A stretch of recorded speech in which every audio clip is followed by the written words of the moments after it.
Good evening, everybody. What a nice crowd. This is fabulous. There's a few seats in front if you're looking. This is conversations about things that matter. This is the Westmont Downtown Lecture Series. And I'm Bobby Kinnear, and I'm a member of the Westmont Foundation Board.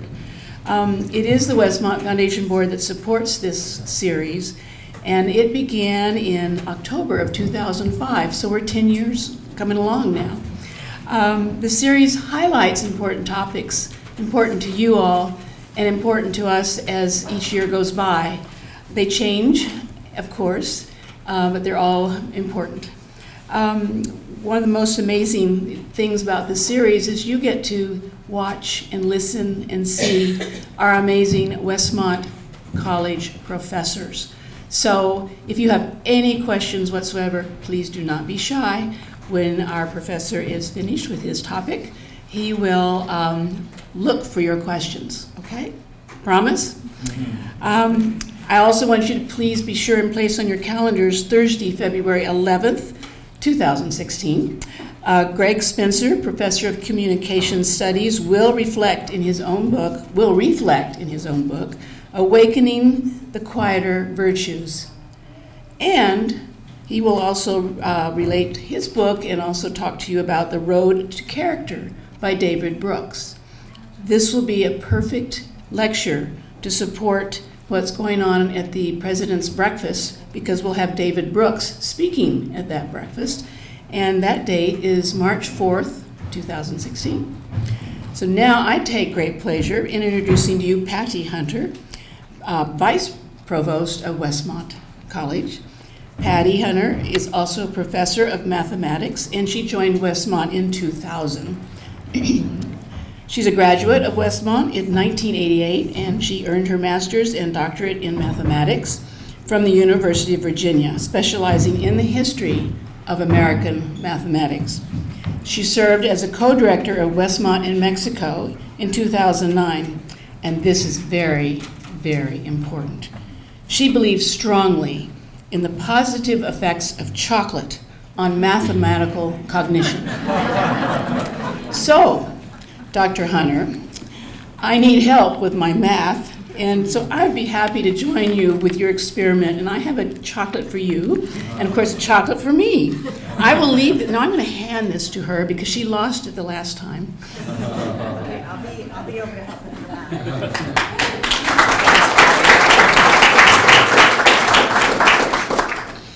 Thank you, Bobby. Well, it's a pleasure to be introducing my dear colleague and friend, Scott Anderson. Scott has been on the faculty at Westmont in the art department since 1999. He has a bachelor's degree from Willamette University in Salem, Oregon. He has studied at Associates in Art and the Illustration Academy. He has a MA in illustration from Syracuse University and an MFA in illustration from University of Hartford. Scott's work has been shown in dozens of shows here in Santa Barbara, but also more widely in Los Angeles and New York. His illustrations, he's a freelance illustrator and artist, and his illustrations have won awards from the University and College Designers Association, the Association of Alternative Media, the American Association of Museums, the New York Society of Illustrators, among other places. And his clients include the Wall Street Journal, Variety, the LA Weekly, the San Francisco Weekly, Village Voice, Penguin Books, again, among many others.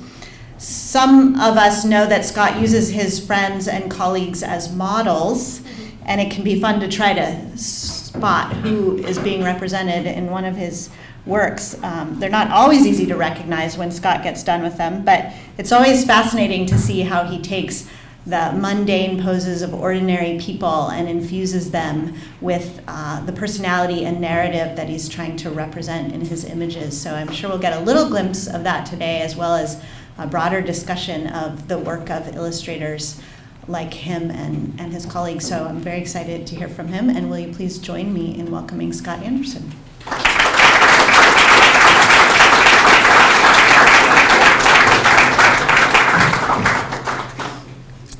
Welcome, thank you. I'm really blown away by this turnout, so thank you so much for coming.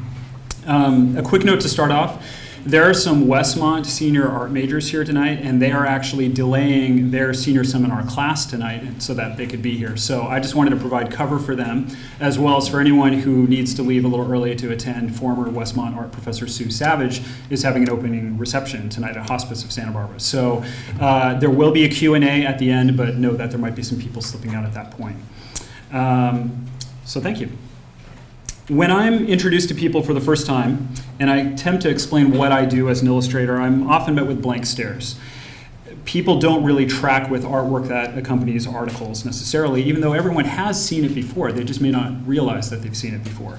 And yet then, once I've explained it, it's not unusual for those same friends to then tell me quite excitedly about illustrations that they noticed in the latest magazine or newspaper that they happen to look at. So illustration can be somewhat of an invisible art, but whether it gets actively noticed or not, it does play a role in visually shaping our culture, and that's the topic we'll discuss tonight.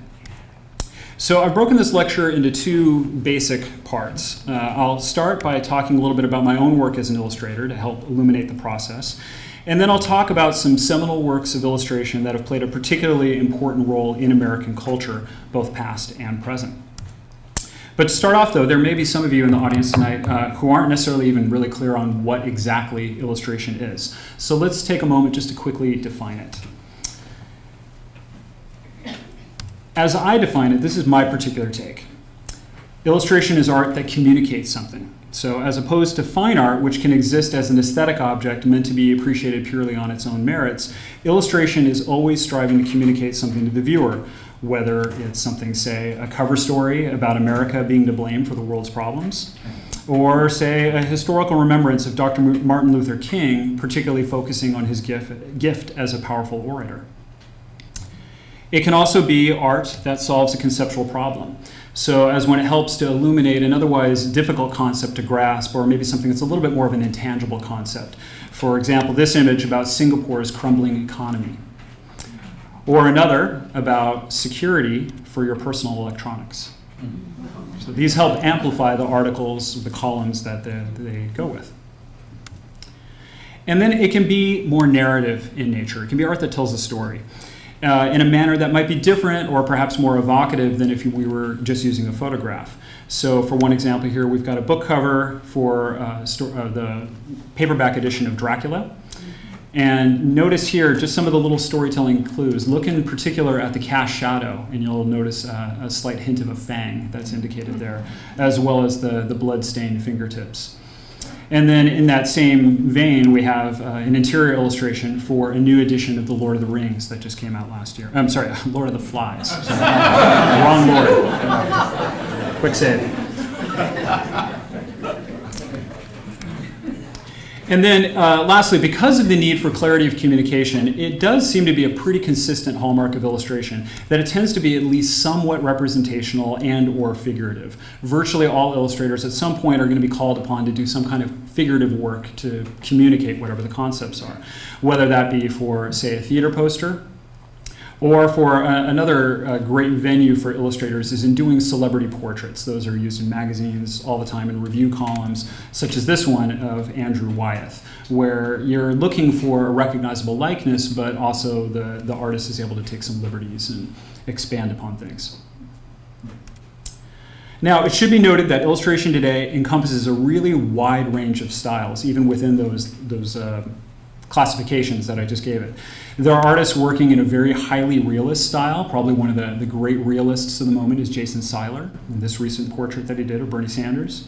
And then on the other end of the spectrum, there are very cartoony or abstracted styles, like Gary Baseman, who's evoking old 1930s and 40s cartoons in his style and his work, or a new contemporary illustrator on the scene, Joo Hee-yoon, who is taking advantage of both printmaking and screen printing techniques in order to create her work. And then there are artists that fall kind of right down the middle of the two, that are combining both realism and abstraction, such as my friend Ted Kinsella, who does beautifully realistic figurative work, but really has an incredible sense of design that he gives to his work.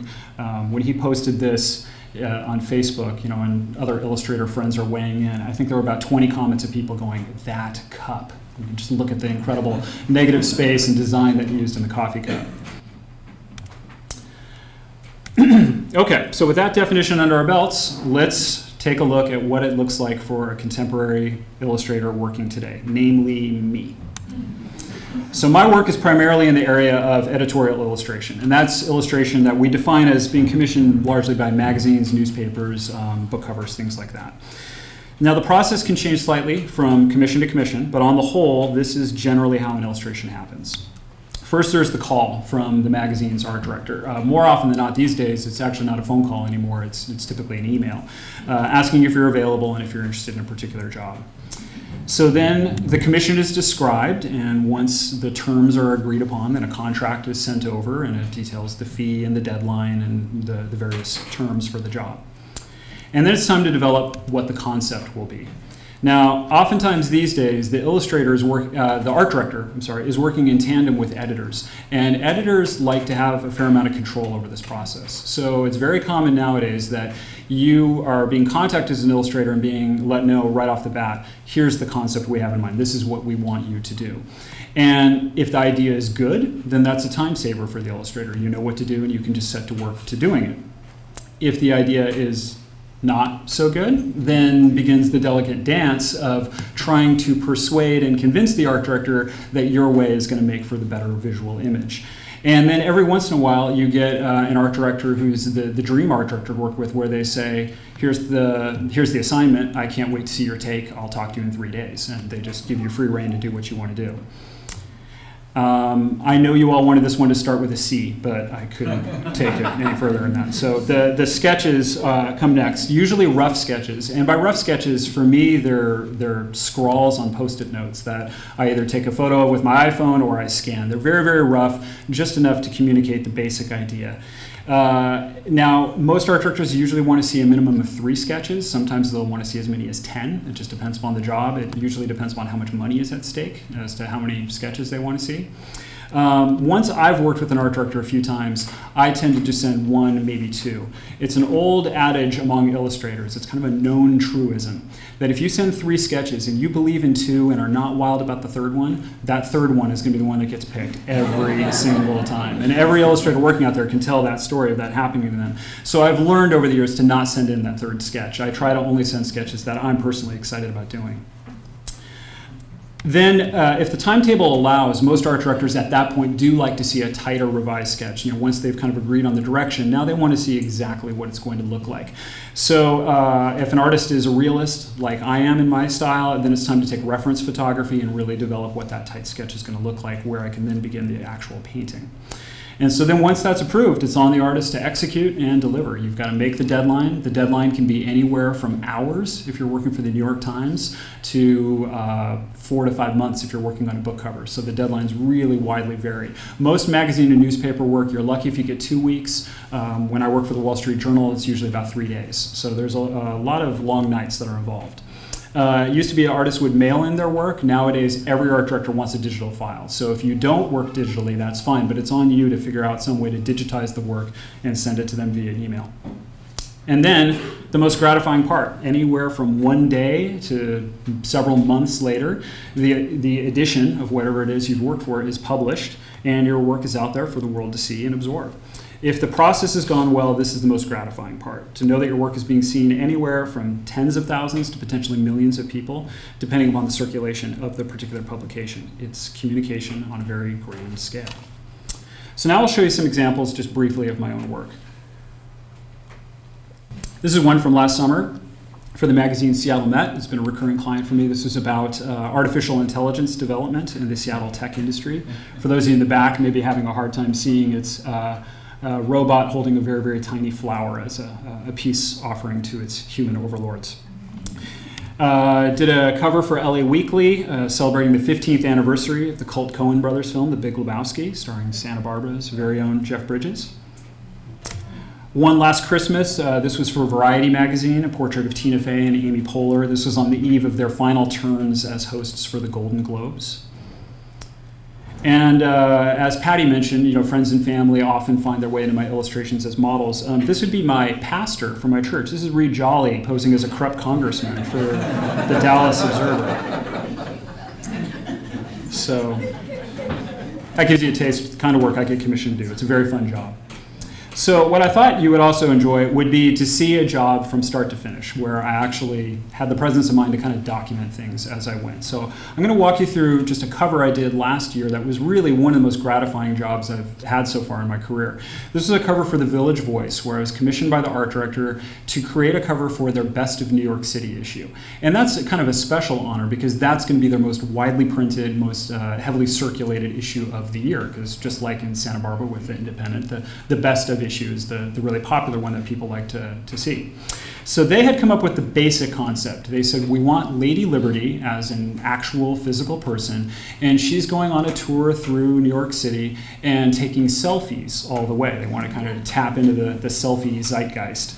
And then that would somehow illustrate the various categories for the issue, like food and drink and sports and recreation and whatnot. So for the cover, we just needed to kind of tee up the whole concept of that Lady Liberty is out there and she's taking selfies.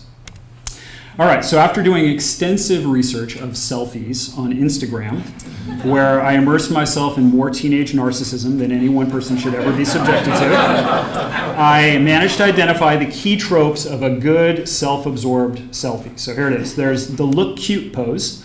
And this is where you kind of snuggle up to someone or something in order to appear winsome. So she's snuggling up to the torch here. There is, of course, the dramatic, seductive selfie, complete usually with duck-faced lips. That's part of it. And then lastly, there's throwing a peace sign to show that while you're still a total narcissist, you're totally one with a heart and a sense of social awareness.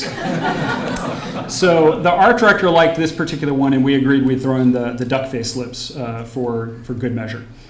So next step is gathering reference. The first reference I need to find is on the Statue of Liberty itself, and thanks to the internet and specifically sites like Wikipedia and their sister site Wikimedia Commons, just about anything you want out there, you can find some good photography of it. So it's a good time in that regard to be an illustrator. So while this gave me what I needed for the basic folds of the Statue of Liberty and the headdress, details like that, it of course doesn't give me the exact pose that I needed that we had developed from the rough sketch. So this is where my long-suffering, now wincing at the moment, wife, Julie, comes in because she knows what's coming. This is but a fraction of the many shots taken for drawing reference.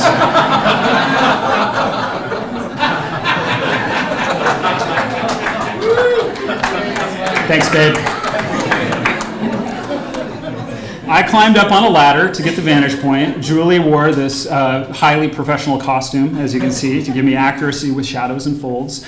And you can see our little assistant, Natalie, also there helping to hold up her sleeve so it looks like it's swaying in the breeze. So I work primarily from this shot, but I always add in details from other shots. So I always tell my students I'm Frankensteining the final image from various bits of reference to get shadows and details that you need. You don't have to take everything from one shot. You can take a hand from a different shot, and that's the advantage of having a lot of good reference to work from. So here's the development then of the type of fine sketch. I like to work either on tracing paper or smooth newsprint, just because I personally like the smoothness of it. I tend to develop with a red Prismacolor pencil first for kind of the rough, loose gesture. And then I go over and refine it with an indigo blue pencil for tighter details. Now this has two purposes. One is that it allows me to see what I'm doing as I'm refining, that there's a nice contrast between the initial drawing and then the corrected drawing. It also has the advantage, and this was actually just dumb luck, but I discovered once I went to this procedure, I end up scanning the sketch in and then painting it digitally via the computer, which I'll explain in a minute. But when I scan it in, by having it be red and blue, it actually makes it very easy in Photoshop to select the red drawing and delete it. And so it just leaves me with a nice, clean, refined drawing that makes it easy to start painting. So here's what that drawing then looks like. It's all cleaned up, it's in Photoshop, it's been grayscaled, and I'm ready to begin painting digitally using the software program Photoshop. Now when I say painting digitally, what I'm referring to is I'm making use of this kind of latest tech. This is what's called a Wacom Cintiq. Wacom is the parent company and Cintiq is the product. It's a monitor, and it's a pressure-sensitive monitor. It's one that comes with its own stylus, and you can draw and paint on it just like you would with a pencil and pad of paper. It responds to the pressure that you give with the stylus so that you can get blending and gradations as needed simply by adjusting how hard you press down with the stylus. So this is the one at my home studio, and then I have one also at my office at Westmont. So with that said, we're back to the image. I now begin what's called the color flatting stage. And this is where, using just a 100% opacity brush, I block in the basic undercoat of color. And so the procedure I'm following here, for those of you who are painters in the audience, is just like doing an underpainting. You're just laying down a tone so that you're not working completely from white. And in this case, I knew we were going to go for a stark white background, so no need to worry about background details. But I wanted to give it a little more life of color, so I added in this little techno dot pattern, give it a nice little spotlight, add a little warm to play off the greens. And then it's time simply to begin rendering. So I add lights and darks, one brushstroke at a time, just as you would with a traditional painting. And this is the part that takes the longest, but it's also the most fun and the most gratifying. And so this is the part where I forgot to take any more screenshots. So it's kind of like the art lesson where it says start with the circle and then there's the finished piece. We're going to kind of do that. There's the finished piece. So the rendering is finished, the textures are added. You'll see that colors have been slightly desaturated, so I'm always tweaking it as it goes. And then that's ready to upload to my website server and send off to the art director. The art director, who's the lead graphic designer for the publication, then takes the image and adds the typography and the final layout for it. So this is what the final cover looked like. And it's always really fun when you work with a good designer to see what they're going to do with your image and how they're going to make type interact with it. That's a really rewarding, collaborative aspect of being an illustrator these days. And in this case, the cover was printed just 1 week after I submitted it, and as a friend from New York told me, it was strewn across diners and bars all across the 5 boroughs, which is kind of fun to think of. All right, so now really the main topic of what we're here for tonight is to talk about the cultural impact of illustration. And I've broken this into kind of 5 little bite-sized categories for us to work through. We're going to talk about cultural icons, we'll talk about fashion, entertainment, of course, politics, and then we'll just end with a couple images about contemporary issues and events. So starting with cultural icons, we'll talk about icons that have been developed in particular by illustrators. So the first one is Santa Claus. This image by an editorial cartoonist named Thomas Nast was produced for Harper's Weekly. It was produced back in 1881. This is actually the second drawing he did of Santa Claus, where he kind of polished up the details a little bit. He had done a prior one in 1863, but you can see how this is really setting the tone for the more 20th century version of what we know as Santa Claus. So taking it from there, an artist named J.C. Leyendecker. Leyendecker is one of my favorite artists, one of my big influences. And he was the other prominent artist who worked for the Saturday Evening Post, the main prominent artist that you all know of being Norman Rockwell. Leyendecker took this image from Nast and that kind of concept and further developed it into this image, which saw print in 1923. And then just a few years later, really this got completely solidified by a Finnish artist who worked in America named Haddon Sundblom. And Sundblom created the Santa Clauses for the Coca-Cola campaign that started in the 1930s. Now, so pervasive is this imagery, Coke still uses this for their holiday imagery every year. This is still something that they trot out year after year. So if this image looks familiar, it's because you probably saw it just a couple of years ago. They had such a backlog of images. He created such a library for them that they can just kind of dole them out 1 or 2 a holiday season, and they can seem fresh about every 8 to 10 years. So they continue to use this every Christmas season. So it started with Nast, got polished up a bit by Leyendecker, and then really locked down with Sundblom as to what we think of. I mean, this is the model that all mall Santa Clauses across the country are based upon. While the notion of Uncle Sam was not actually invented by illustrator James Montgomery Flagg, he's the one who obviously provided the definitive image with this recruitment poster. It was a World War I recruitment poster.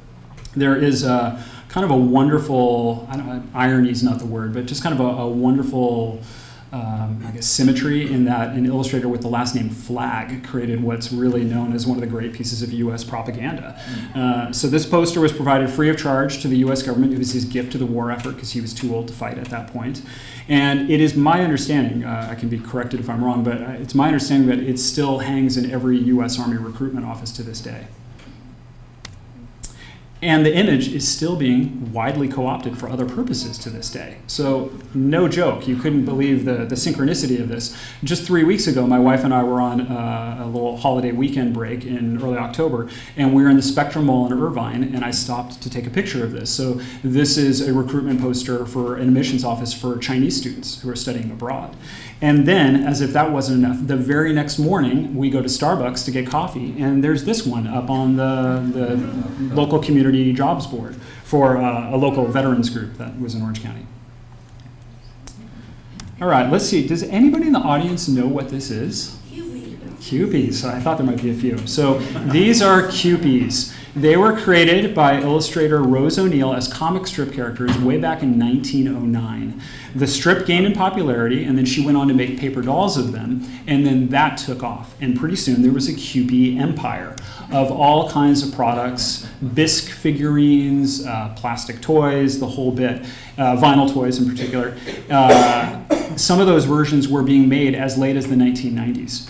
They're still an avidly sought collector's item, and especially the ones that were produced while O'Neill was still alive. There was even a song called Kewpie Doll that was made popular by Perry Como in the 1950s. So this really became this brief cultural icon. Now what's interesting is a lot of these cultural icons, they're cultural ephemera. They fade away eventually. But in the time in which they existed, they created this huge splash.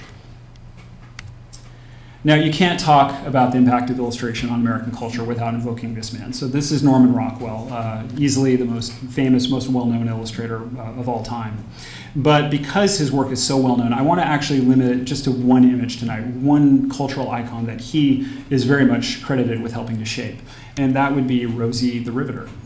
Now, he did not create this idea of Rosie the Riveter. She had been made popular through song prior to that. So he was playing off an already established icon, but he's the one who gave visual form to her.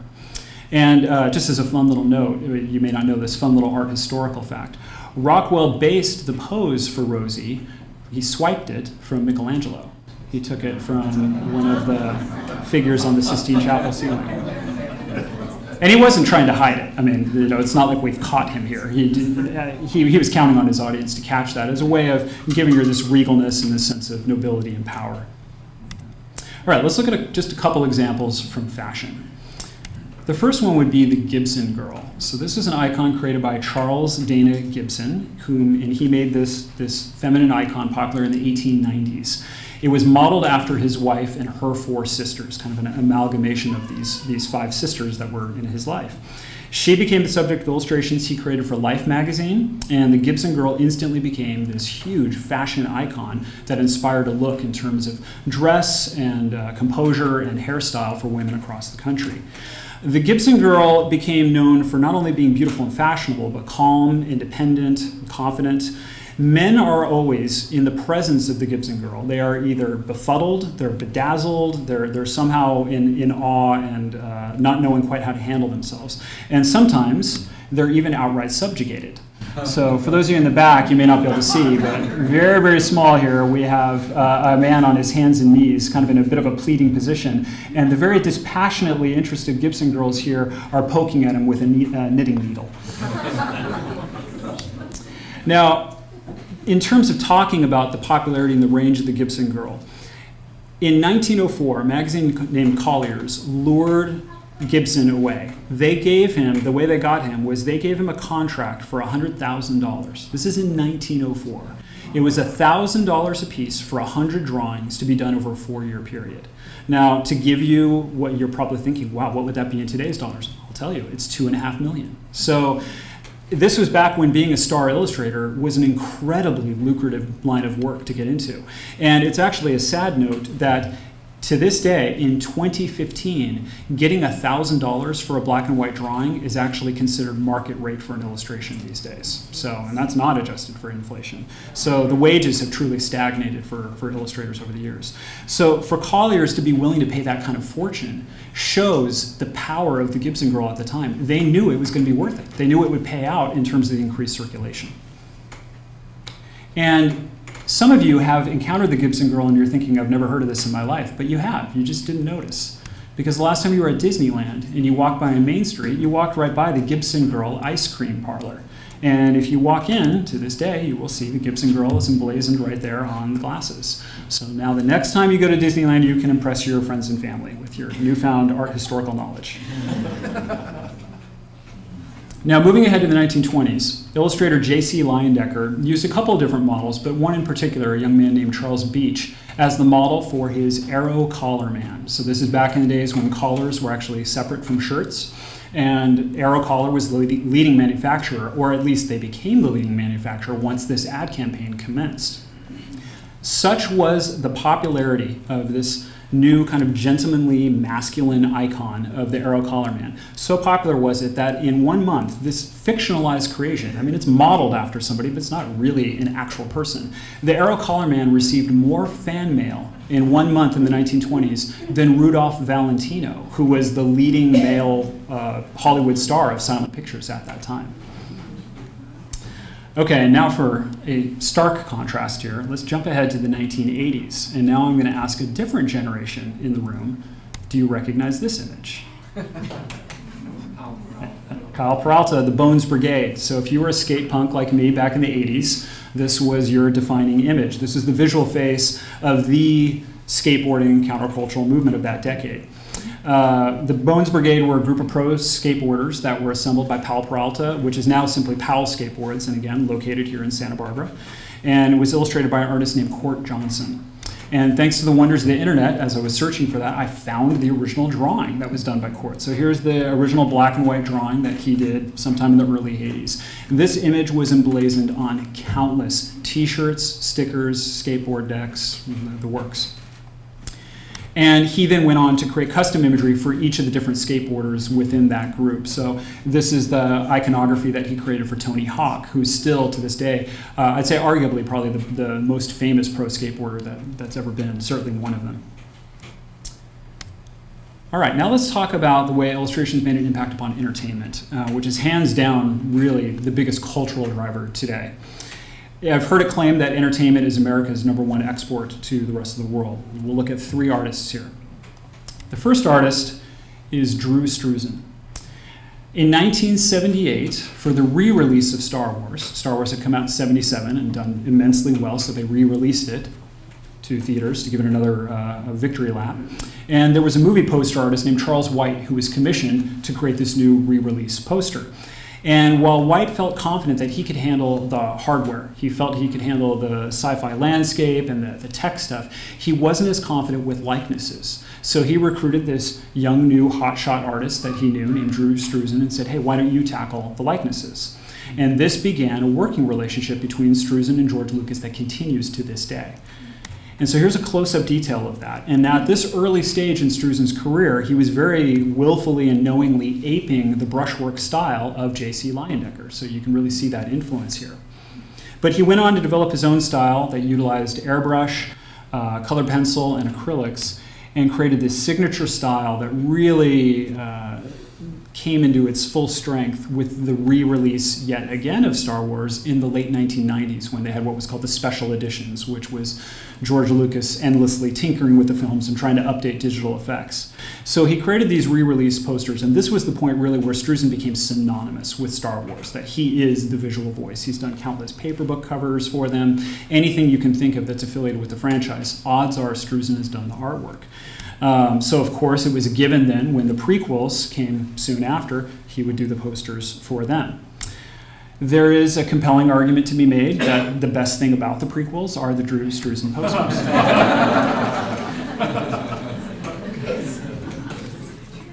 And then, have you guys heard there's a new Star Wars movie coming out? So J.J. Abrams, the director who seems to be doing everything right with his new direction for the franchise, he did a really smart thing. He made the diehard Star Wars and Struzan fans happy when at D23, just this last August, they premiered a teaser one-sheet poster for the new movie that's coming out in December. And of course, they hired Struzan. So it's my understanding this is actually not going to be the true one-sheet. They're going to go with a more traditional kind of Photoshop-driven poster. But still, it was a nice move and a classy move by Abrams to hire Struzan. As excited as I was to see this, I can't help one little editorial comment. Is it just me, or does Harrison Ford look a little extra haggard in this one? think Han Solo is going to beat back the Empire by yelling at them to get off his lawn. Now, Star Wars was far from the only iconic poster that Struzan painted, so he went on to paint works for Spielberg and became the visual voice of the Indiana Jones series. Now, he came in at the second movie. The first one was done by another amazing movie poster artist named Richard Amsel, but from that point forward, it was all Struzan. So here you have the sequel, and then here you have the poster for what we can all agree should have remained a trilogy. And then he did yet another iconic set of posters for this series, for famed Montecito resident director Robert Zemeckis. And I think you've hit upon an image that really resonates when the studio decides, after seeing it, after the success of the film, that they're going to have you homage it, they're going to have you homage your own work for the sequel and for the eventual threequel. So we did all three posters very much in that same vein. Now, to mention one other culture-defining group of movies these days, Marvel Studios has become the envy of Hollywood with their blockbuster films. They've got this shared universe of films, collectively made billions of dollars. They made icons of the rich library of characters that came from over 50 years of publishing of Marvel Comics, starting from the 60s, including some who weren't really as widely known before their movies. 10 years ago, you ask somebody who Iron Man was, only a comics fan would have known, but you ask any kid on the street today who Iron Man is, and they'll give you the full backstory. So what I'm going to demonstrate here is that it's not just movie posters where entertainment is being influenced and driven by illustrators. It's in the actual conceptual design of them. So for any sci-fi or fantastical movie in particular, before you see it on screen, there's a team of illustrators that have dreamed up those worlds, they've dreamed up those characters and given them a vision so that the costuming department, the special effects department, knows where to go with it. So one of those artists, lead concept artist from Marvel Studios, is Ryan Meinerding. He's just an incredible digital artist. And his paintings are what determines, for example here, what's going to be the latest look of Iron Man for every movie. Because if you haven't caught on, Iron Man changes his armor every single movie. And the reason for that is so that you can sell a new toy for every movie that comes out. That's the truth. And so this was the latest armor design for the Avengers movie that just came out this past summer. And many who saw that movie would agree that the scene stealer, if you haven't seen it, was this new character introduced called the Vision. He was an android played by the acclaimed British actor Paul Bettany. And you can see in this close-up here the complexity, in particular on his face. There's some really significant latex makeup to make him look mechanical and robotic. But before this could be shown on screen, it had to be designed, it had to be invented. And so Meinerding then was given the task of illustrating what the Vision would look like and going through multiple versions before they finally settled on what would be the final design. Okay, for one other example from entertainment, to pivot away from movies, here's an impactful figure that probably I'm actually guessing many in the room are not aware of. This is a cartoonist by the name of Raina Telgemeier, and you may have never heard of her. But if you know a girl between the ages of 8 and 12, they know exactly who she is, because her graphic novel, Smile, which she wrote and illustrated, has now sold to date over 1.5 million copies.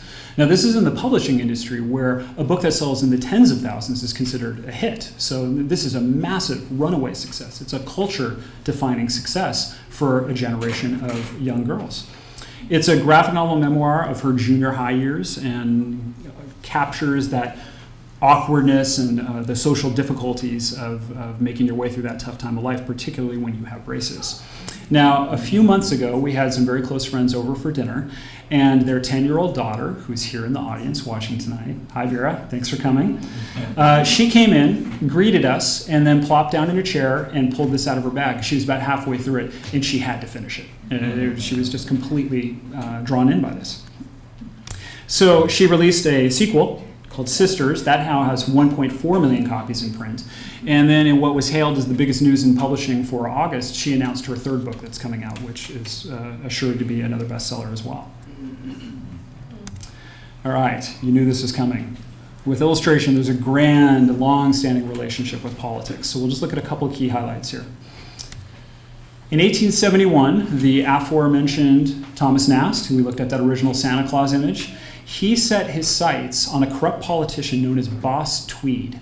And Tweed was the leader of a corrupt political organization known as Tammany Hall. So Nast pummeled both Tweed and other Tammany Hall leaders with cartoons published in Harper's Weekly at the time. Images like this. Now, the political pressure that was being brought by these cartoons, the way Nast was moving the needle on public opinion of him, was so intense that at one point Boss Tweed reportedly instructed his underlings, stop those damned pictures, which is what you say when you're a mob boss. You say threatening things like that. So, but the pictures didn't stop, and when Tweed was eventually arrested, at one point he escaped house arrest. He fled to Spain, and I kid you not, he was rearrested by officials there.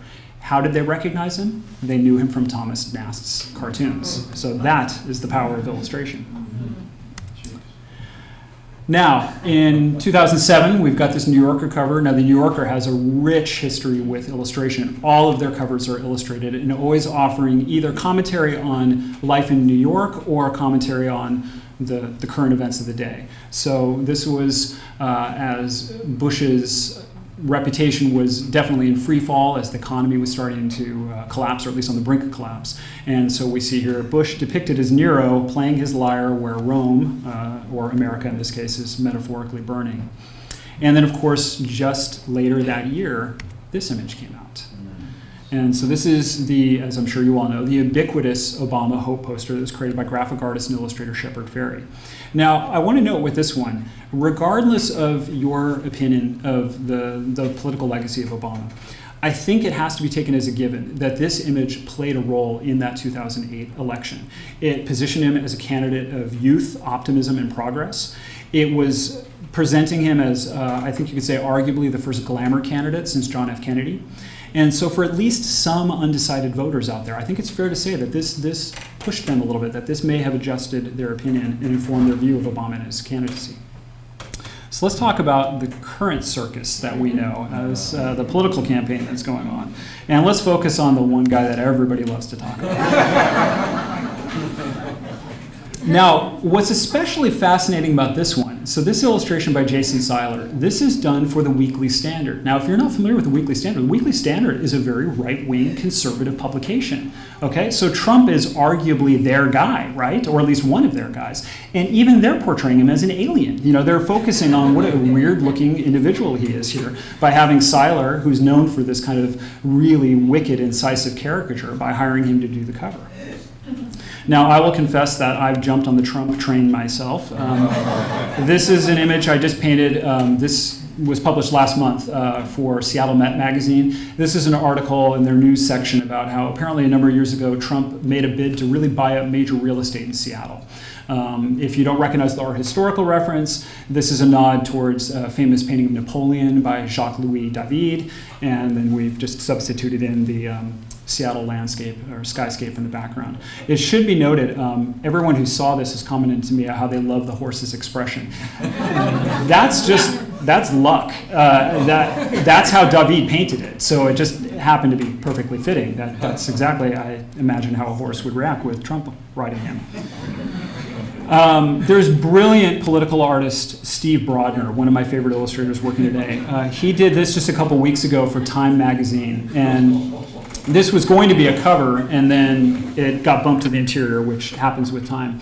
Now, again, for those of you in the back, you may not be able to tell, the image on the air balloon, that's just an image of Trump. And then Trump himself in this illustration, he's actually in the basket supplying the balloon with his own hot air. So, and I think this kind of perfectly summarizes the bombast that Trump is known for.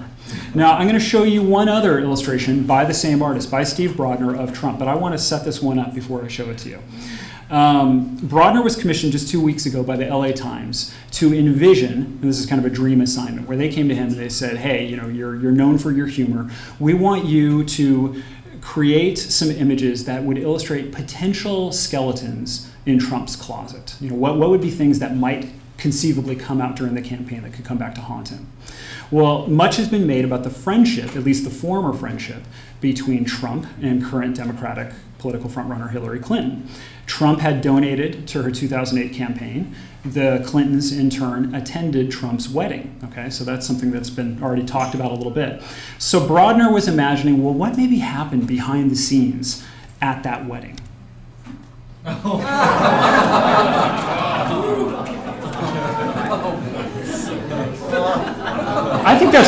plausible, right?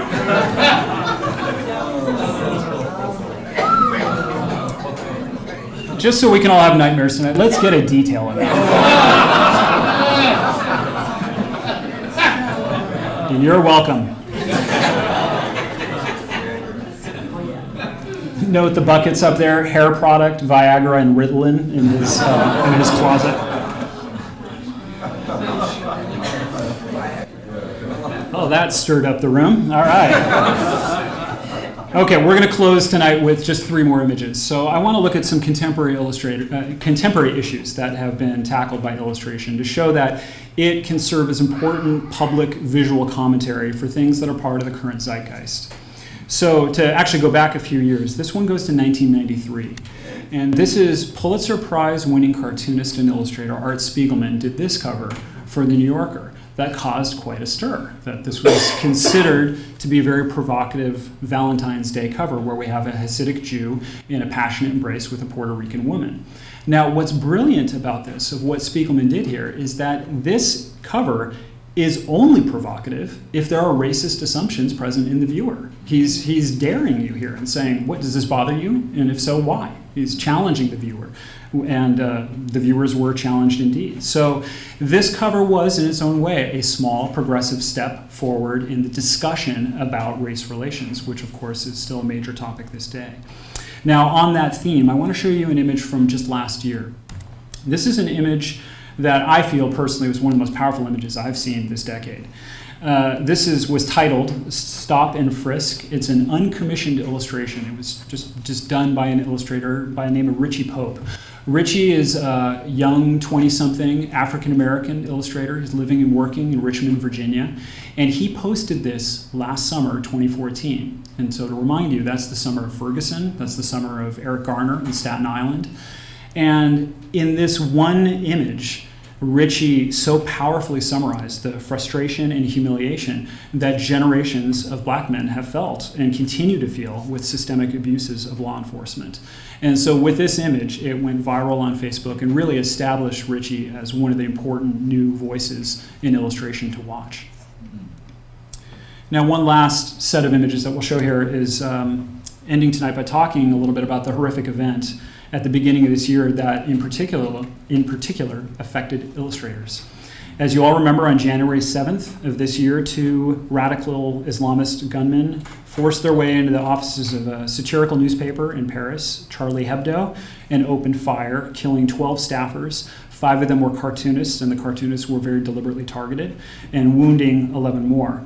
And so after the attacks, this solidarity phrase that you saw on posters and banners everywhere was adopted by supporters of free speech and freedom of expression across the globe. The translation being, I am Charlie. It was an expression of solidarity. And so it is rather fitting that for an attack upon illustrators, upon cartoonists, that's the cartoonists who got the last word on this. So this was one of the most reproduced and incisive commentaries on the horror of the attacks. So while this one kind of points to the brutal irony of it, the next one I really like because it was a statement of defiance and a statement of moving forward and of hope was this image. The pencil is indeed mightier than the sword. When I assembled the first rough cut of this lecture, I had well over 100 slides. There was so much good content I wanted to show you all, but Nancy Finney wouldn't let me go that long, so I had to cut it. But hopefully I've made the case here that illustration is an art form by people for the people, and it's one that wields influence on many aspects of our lives. So the next time you pick up a magazine or a newspaper, take a moment to really look at the pictures. Recognize that someone out there undoubtedly stayed up late nights in order to make the deadline to get it done, and that no matter how disposable, sometimes even banal it might seem, there is a message that's attempted to be communicated. There's something either whimsical or thoughtful or thought-provoking that's attempting to be shared with the public at large. And even if you don't stop and look and you just take it in passively, that's okay, because it's affecting you anyway. Thank you, and good night.